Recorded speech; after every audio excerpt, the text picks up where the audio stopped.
Oh! Ow! Sorry! What are you staring at, weirdo? Hello friends and welcome to my commentary corner.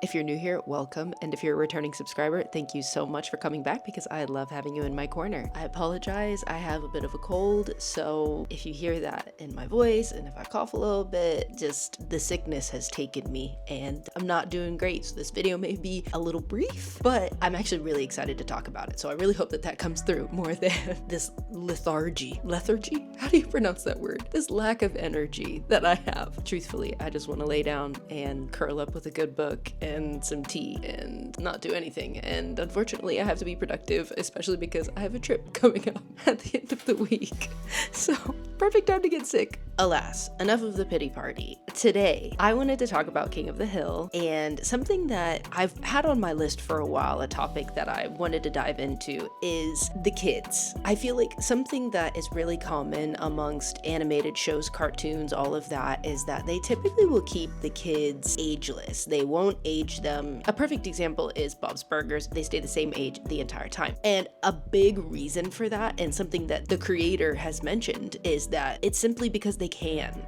That's the beauty of animation. They don't have to grow older. But with King of the Hill, it's very much a plot point that they make Bobby, Joseph, and Connie grow older. It's very much a coming of age plot, and I am so here for it. And I love anything that's coming of age. I feel like another good example of a show that I like that gives that very coming of age trope is On My Block. If you guys have seen that, y'all, I binged that show and then I binged it again. I was hooked on that thing for the first, I think, couple seasons. I don't know if they went past 2 seasons, but I don't know. I think it's because it hits a point of nostalgia for me and it just reminds me of what it was like just going through puberty, adolescence, and it's just kind of fun to laugh at yourself, but also sympathize with your younger self. And so I just want to talk about how great of a job I feel like King of the Hill really did with portraying growing up and how they really did it right. And we're gonna jump into it. So, of course, throughout the show, the kids are growing up, but there's one particular episode that I have in mind that I think portrays this perfectly, all in one episode. And it's funny because this episode also, I think, really locked me in. So it's in season 5 and the episode is called I Don't Want to Wait. And this is kind of far into the series, so you're probably wondering, well, Kim, that's kind of late in the series to feel locked into a show. And you would be correct. However, before this episode in season 5, I liked it mainly as just kind of background TV. I wasn't paying too close of attention to episodes. Like, I would watch them, don't get me wrong, but it just wasn't holding my attention that strongly, I guess. After this episode, oh, you best believe I was locked in. And I'll tell you why. First of all, everything happens like at once. It starts off with Bobby, his 13th birthday, and he's starting to feel like a man. He's starting to feel grown, you know, he's a teenager, you know, it's kind of borderline, but he's, you know, a teenager at that point, and he's still the same size, but I think mentally he's just starting to feel like I'm getting older, like I'm kind of grown, I'm that guy, even though Bobby has always kind of been that guy ever since he was a kid. And he's excited about just getting older and having more respect, you know, just as a man. He gets back home and then realizes that Joseph has sprung up like a weed overnight. Joseph? Hey, Bobby. And you've seen that, you know, especially that transition from middle school to high school, and you saw all the boys who went through puberty, and you're like, oh my gosh, what the heck happened to you? What was in your milk? And all of a sudden their voices drop, and they got all the voice cracks. They got acne all over their face, they smell, and just all of the stuff that comes with puberty. We love puberty. And they don't know what to do with themselves. I've got stretch marks on my shoulders and zits on my back. I can't even ride my own bike anymore. Which makes sense. You have a whole lot of hormones that are just attacking you, basically. And so it's like, it really feels like an assault to the system. So Joseph is now this weird man-child thing because he still very much has the brain of a young boy, but has the body of a teenager. He's like 5'10" at 12. So that's insane. The Native American genes really came through strong. John Redcorn's genes hit that boy like a truck.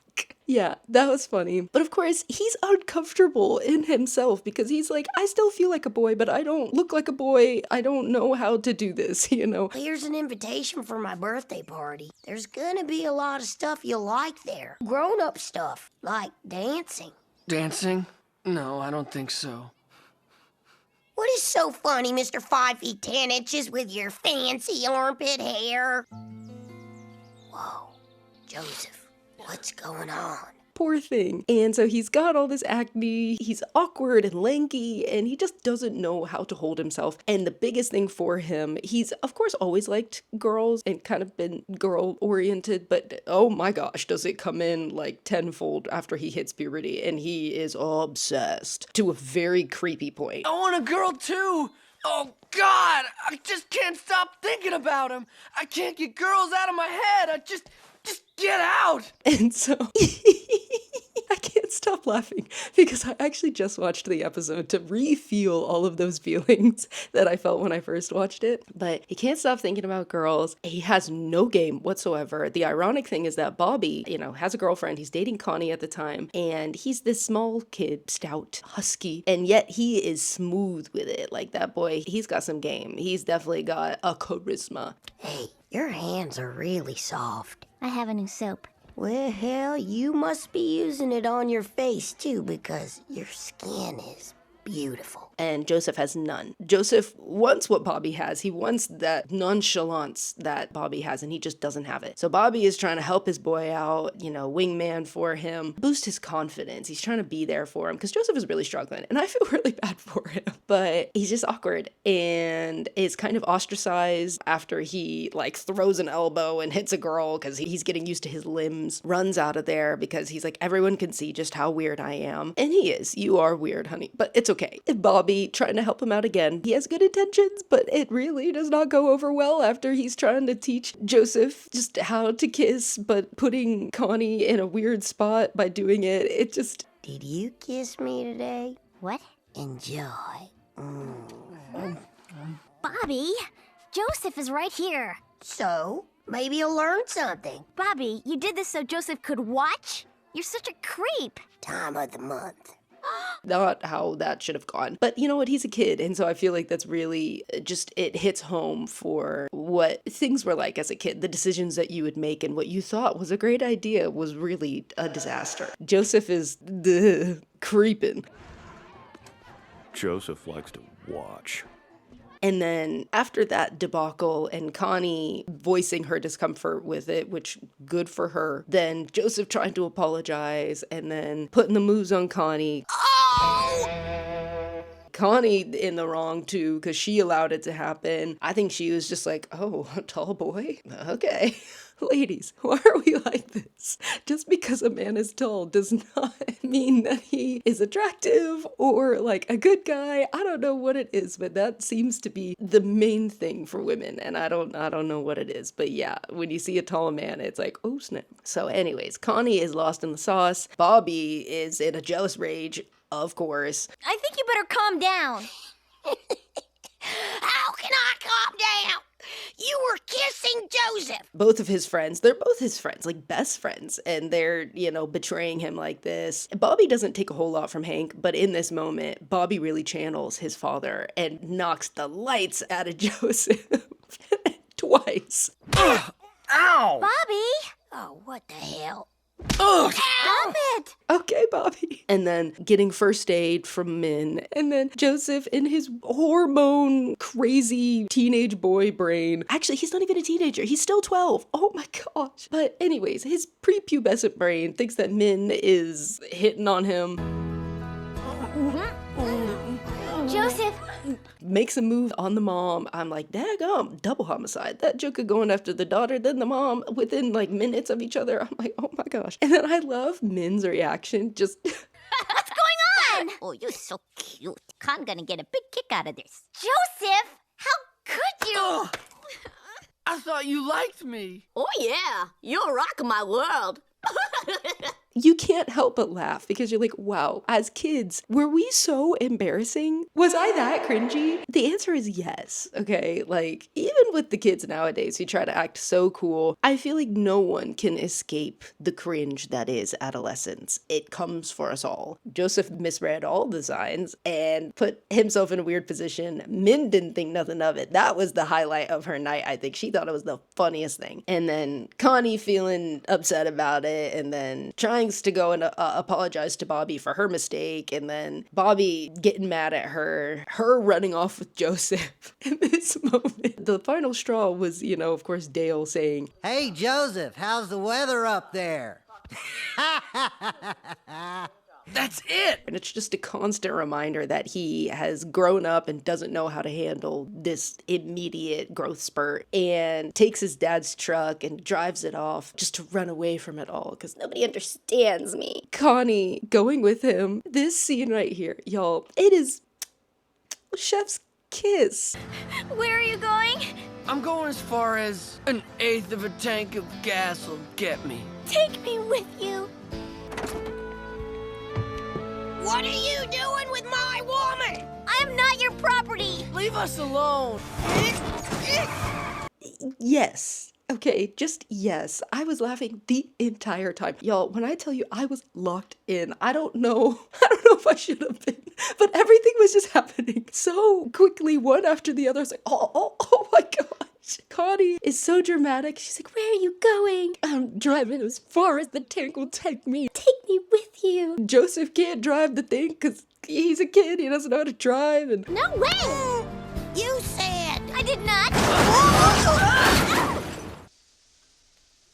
because they're kids and they're just so distracted and don't have a frontal lobe that's developed. I mean, my goodness, that episode was a hoot, y'all. I was dying laughing the entire time, but I loved it, and I feel like it just perfectly just mapped out what that experience is as a kid. All of the things that you're feeling and afraid of and desiring simply because of just the rush of hormones, and it is just too good. I loved that episode, and I was thinking about talking about other episodes, but I feel like that one just really summed it up, and I feel like there's just no further explanation really needed. All the other stuff is supplemental, but something I do love is that even just towards the end of the show, them growing older and rekindling just that friendship between them. I'm like, oh, I like the little Three Musketeers. I love your trio, just love it. Love the friendship between them. I also love just what each kid kind of represents. I think for Bobby, I think he represents just figuring out who you are and finding confidence in that. You know, he's always been different, and he loves comedy, he loves dancing, he loves cooking. I mean, just all of the things that don't fit the traditional masculinity, especially of the 90s and early 2000s. And yet he was secure in himself and never felt lesser than because of it. And I think that it was just very inspiring to see a character like that. And I didn't watch it growing up, but I can only imagine the impact that that had for a lot of young kids. I think for Joseph, if it wasn't obvious, I think he very much represents, for those early bloomers, that puberty, just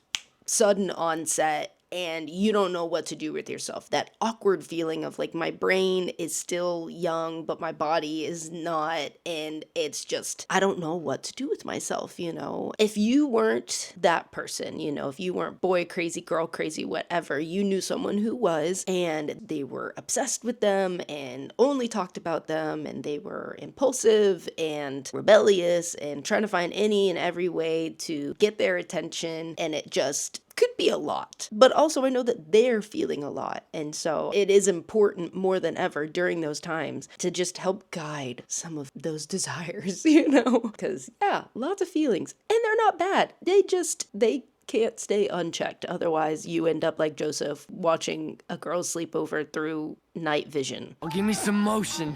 Oh yeah, she's got nice ones. So yeah. And then I feel like with Connie, she shows you a side of childhood that is very different and I think just a lot more common within the Asian community. She very much fit that stereotype of just strict parents. They wanted her to have the best possible grades, all of the hobbies and extracurricular activities that she could have under her belt. Nothing less than perfection was acceptable, you know, for her. And so it was like she, I think, just had a tough time feeling like she was enough and like she could just be a kid. I think that she probably felt like she had to grow up too fast because of the expectations set on her from her parents. You know, it's nice to want greatness for your kids, but at the expense of them enjoying childhood. Don't love that, because then I think there's a resentment that can grow in them. I mean, you're a kid once, and there's something just very beautiful about that time in life. You shouldn't have all these responsibilities and worries and anxieties of life. That is the time to just be carefree. You're a kid. You don't get that again. Unfortunately, the bills are not going to pay themselves. But the poor thing, she had that weight on her from a young age. And so I think that it just shows that reality for a lot of kids who just had very high expectations put on them from a young age. I think having Joseph and Bobby for her friends was probably good for her because they helped her to loosen up a little bit, especially Bobby and her just dating him. I think that he probably helped to bring just a confidence to her that she didn't necessarily have. And I think that they were positive influences on her in a very different way. You know, I'm sure that Khan and Min did not love that she was friends with them because they were like hillbilly rednecks for them. You know, they constantly are saying that. But I do think that it was good for her and a positive thing for her because she needed some balance, you know. She has just too much of like that pressure on her to be perfect all the time. She needed to loosen up, you know, be a kid. So I think that they helped her to do that. And I just loved seeing just the little adventures that they would go on, and it brings you back. And I love that. Anyways, that is something that I really just wanted to praise King of the Hill for, give the brownie points. I feel like they did a fantastic job showing you the awkward, cringy, weird parts about growing up. It's refreshing, honestly. I feel like so many kids nowadays are trying to be far too cool, and I'm like, it's okay. You're not cool, and that's fine. You're not supposed to be. You're supposed to be a kid, okay? I just really appreciated that episode and wanted to share about it. So I hope that you enjoyed this video. If you did, go ahead and hit that like button for me and hit that subscribe button as well if you would like to see the alerts for my videos and so that you can see this face a whole lot more. And I will catch you on the next one. Bye!